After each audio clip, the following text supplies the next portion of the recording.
bersikap untuk selalu mencintai atau membela tanah air. Seorang pejuang sejati, pejuang bangsa yang mempunyai semangat, sikap, dan perilaku cinta tanah air, di mana ia rela mengorbankan segala galanya, termasuk jiwanya, demi kemajuan, kejayaan, dan kemakmuran tanah air. Menurut Suprapto menyatakan bahwa patriotisme adalah semangat tanah air atau sikap seseorang yang rela mengorbankan segala galanya untuk kejayaan dan kemakmuran tanah airnya. Metodologi dari penelitian kami menggunakan penelitian kualitatif yang mana merupakan penelitian untuk memahami berdasarkan tradisi metodologi penelitian tertentu dengan cara mengikuti setiap kegiatan patriotisme yang dilaksanakan. Penelitian ini membuat gambaran kompleks bersifat holistik, menganalisis kata-kata, melaporkan pandangan-pandangan pada informasi secara merinci, dan melakukan penelitian dalam situasi yang alamiah. Yang kedua, penekanan untuk kualitatif sendiri secara khusus memberikan keuntungan dalam penelitian untuk memperoleh gambaran dari informasi berupa proses, yang mana hasil pandangannya itu mengupayakan terwujudnya pemahaman atau nilai-nilai patriotisme dalam bersikap mahasiswa. Selain itu, penelitian juga ingin mengungkapkan perilaku perorangan melalui pengetahuan, gagasan, dan pikirannya. Oleh karena itu, penelitian kualitatif pada hakikatnya merupakan pengamatan kepada orang-orang tertentu dalam lingkungannya. Pengertian ekologi. Ekologi adalah ilmu yang mempelajari hubungan timbal balik antar makhluk hidup dengan lingkungannya. Makhluk hidup dalam kasus pertanian adalah tanaman, sedangkan lingkungan dapat berupa air, tanah, unsur hara, dan lainnya.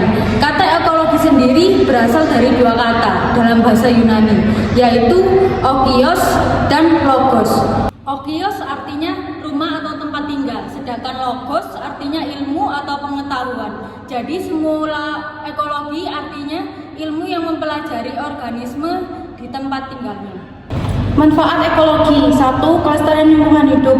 Ekologi membantu dalam memahami bagaimana ekosistem beroperasi dan bagaimana komponen-komponen lingkungan saling bergantung.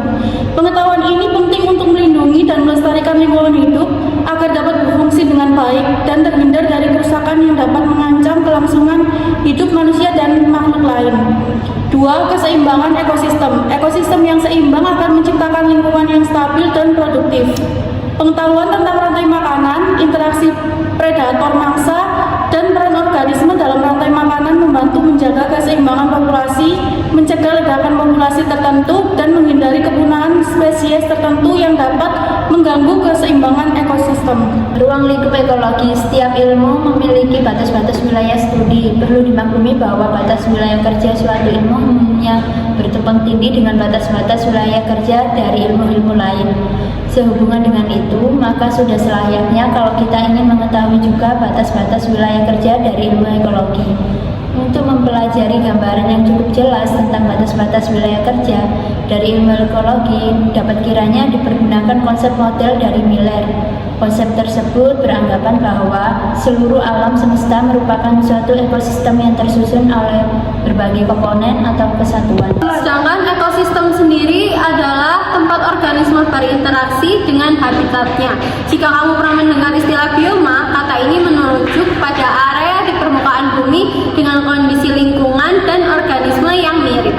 Sebuah ekosistem bisa memiliki lebih dari satu bioma yang disebabkan oleh perbedaan komponen biotik dan abiotiknya. Populasi adalah kumpulan individu atau organisme yang berada di area yang sama. Contohnya seperti sapi yang berada di peternakan, sedangkan komunitas adalah kumpulan populasi dari spesies yang pada wilayah yang sama. Contohnya seperti di kawasan savana terdapat populasi sapi di populasi kerbau. Ekologi populasi merupakan subanggota dari ilmu ekologi.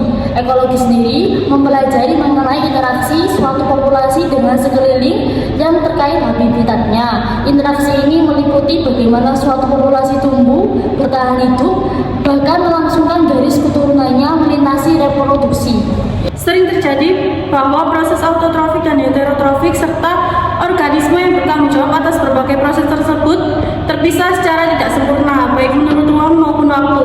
Sebagai contoh dapat disebutkan bahwa di hutan proses autotrofik yaitu fotosintesis lebih banyak terjadi di bagian kanopi, Sedangkan proses heterotrofik lebih banyak terjadi di permukaan lantai hutan. Hal ini terpisah berdasar ruang.